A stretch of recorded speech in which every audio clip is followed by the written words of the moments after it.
This video is brought to you by patreon.com/worsttake. Get access to exclusive live streams and Discord servers, on-screen shoutouts, and early access to some videos when you join now. Help make sure that we can continue to make content like this by supporting the Patreon. Links are in the description down below.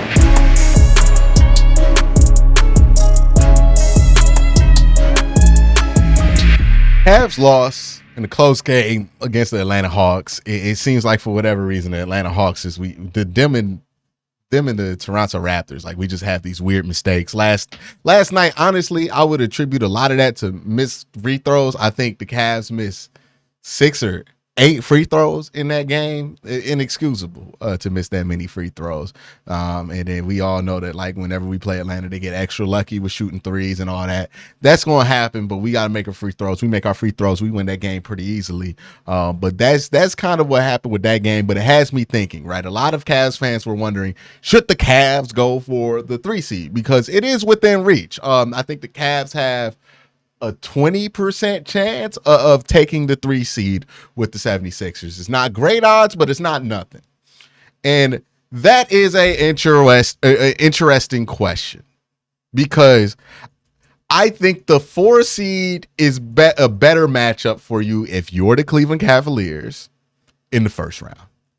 I think the 3 seed is a better matchup for you, presuming you make the second round.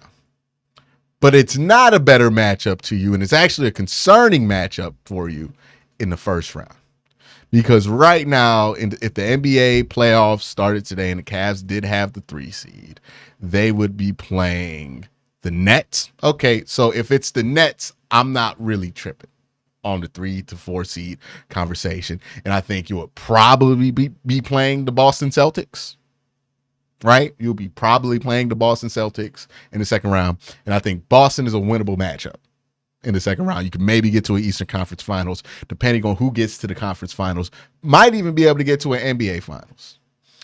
The 4-5 game, if it's the Knicks, well, if it's the Nets. If it's the Heat, I worry about the Cavs' ability to get out that route. Because the Heat is a very experienced 6 and 7 seed.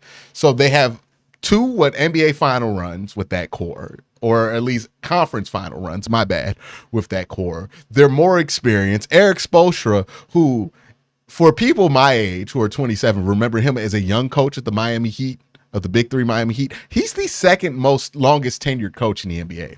So he's the most experienced coach in the playoffs, because Greg Popovich won.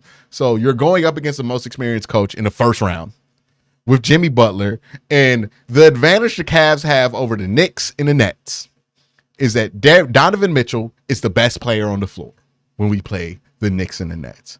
I'm not 100% sure if that's the case with the Miami Heat, because there are some games where Donovan Mitchell is much better than Jimmy Butler. There are some games where Jimmy Butler is much better than Donovan Mitchell. And that's just what it is. They trade off like that. They're at a similar level, even though Jimmy's at the tail end of his career. And I think, not the tail end, but he's at the tail end of his prime. And I think Donovan is starting to just get into his prime.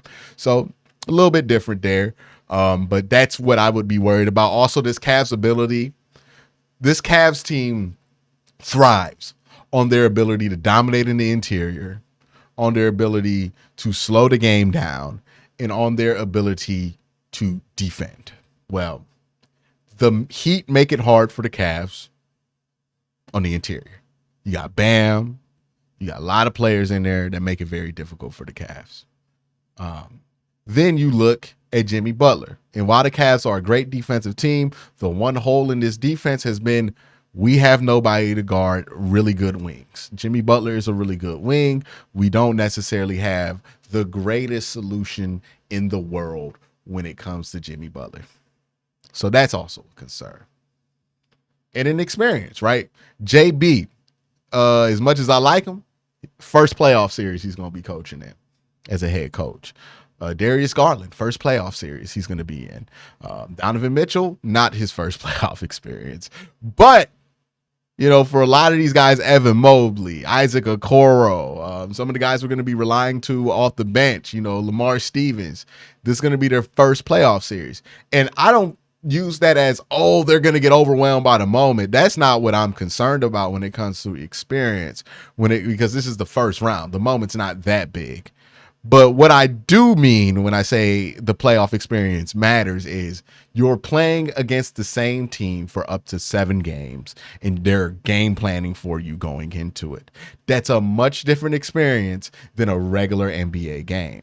So things you might get used to doing in a regular season game might be game planned for. You're going to have to adjust in real time and in between these games. That's something you just don't do during the regular season. And that's something that this team has not had to do so far.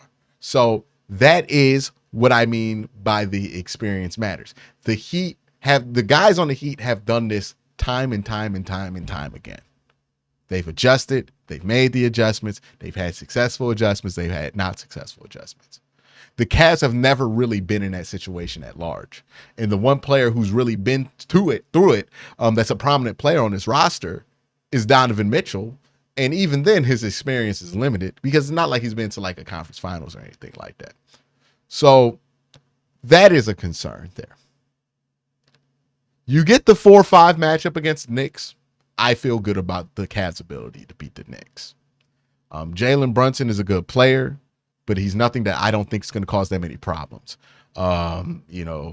Julius Randle will go off in a game or two, but he might disappear, right? He has the tendency to disappear in some big moments. So I'm not too concerned about that. And they don't really have any wings offensively that truly concern me. Mitchell Robinson's a good defender, but he doesn't really concern me that much. I think if this team's healthy, they have Jared Allen, they have Evan Mobley, they'll be all right against the Knicks. They'll be more than I think they could sweep the Nets, to be honest with you. So, but the thing I do worry about is that potential matchup for the Heat. I don't want to play the Heat in the first round, but if playing the Heat in the first round means that I could potentially get a better matchup between either the Celtics or the 76ers, who would be more preferable than playing the Bucks, then that's something to consider. Another part of this conversation to consider outside of the strategic stuff is some of these dudes on this team are a little bit banged up at this point. Donovan Mitchell gets hurt a little bit every game he plays in. I feel like he needs rest.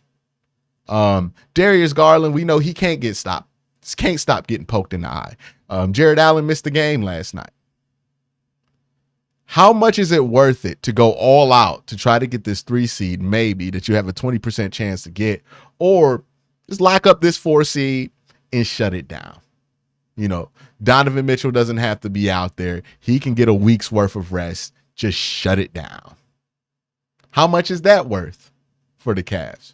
I think it'd be worth a lot, to be honest with you. And that's another thing they need to consider. Hey, are the Cavs' chances better if Donovan Mitchell isn't worried about his groin or his finger, if he could fully just get as close to 100% on those two things and get past the point to where he could re-aggravate it so easily with a few weeks of rest? And would that give you a better chance against the Knicks and potentially the Bucks? Or do you think your chances are better if you get to play potentially the Nets or the Heat, and in the second round, you could get the Celtics or the 76ers? It's a serious thing to consider if you're the Cavs. Me personally, I don't see any reason to push for the 3 seed. I don't think that they need to get the 3 seed. I think they need to be healthy and as healthy as possible. So I would be okay with strategically resting Donovan Mitchell over the last few games.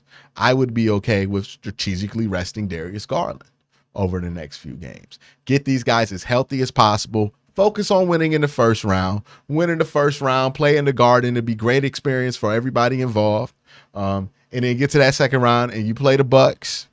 And while I don't believe that this team's going to be able to beat the Bucks in a 7-game series, I think playing against a team like the Bucks in a 7-game series, even if you don't win it, can offer you really valuable experience for this team.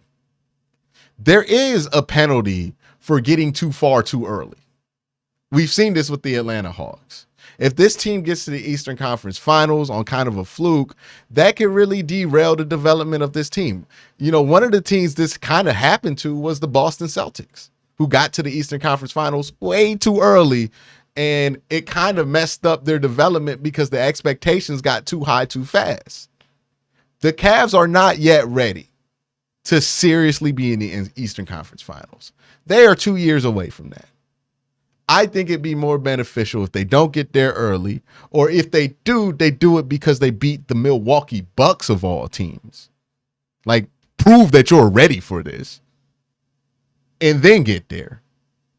I think the path for the Cavs, the right path and the righteous one, is to play the Knicks in the first round and beat a 4 seed and rest your guys and get your guys as healthy as possible, and allow yourself to be in the best position health-wise for the start of the season.